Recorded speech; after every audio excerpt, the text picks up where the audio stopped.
In this lesson, we're going to talk about how to model decimals and fractions using base 10 blocks. Now, let's look at this base 10 block. It has, going up and down, 10 small blocks. It also has, going left to right, 10 blocks.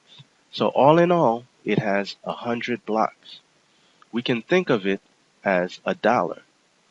And a dollar has 100 cents or 100 pennies in it. This will help us when we're thinking about fractions and decimals. So let's go ahead and see how we would represent fractions and decimals using the base 10 block.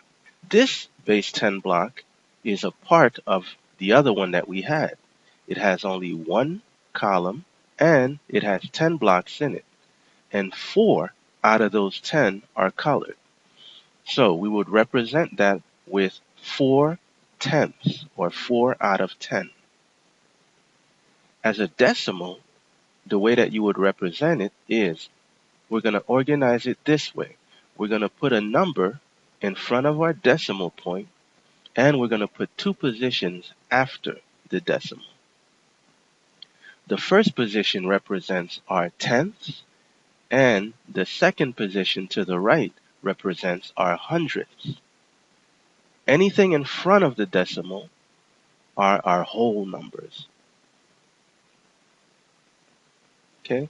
Here, we're going to put a 4 in the tenths position and a 0 in the hundredths position, and also a 0 in the whole position because we don't have a whole block colored in. In this example, we have 1, 2, 3, 4, 5, 6, 7 blocks that are colored. So 7 out of 10 or 7/10 are colored. The way we would represent that as a decimal is 0.7, which is the same as 0.70 because we have no hundredths. Okay, now this base 10 block has 100 small blocks. And here we have 27 out of 100 that are colored in. So our fraction would be 27 hundredths. Now, the way we would represent it as a decimal is we still don't have any holes because the whole thing is not colored in. So we would put a 0 in front of our decimal.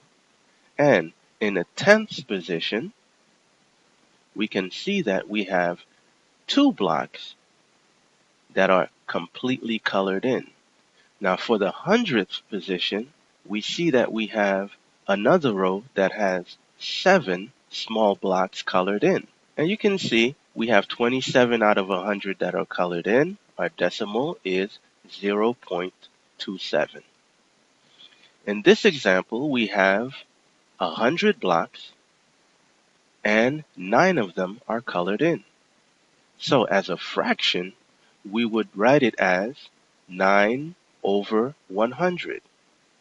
Now the tricky part is to write it as a decimal. Again, we don't have any holes, so we put a 0 in front of the decimal. Now for our tenths position, there are no columns that are completely filled in, so we don't have any tenths. So we would put a 0 as our number in the tenths position. Now for our hundredths, we have 9 of them that are colored in. So we would put a 9 for our hundredths, and this is 0 and 9 hundredths.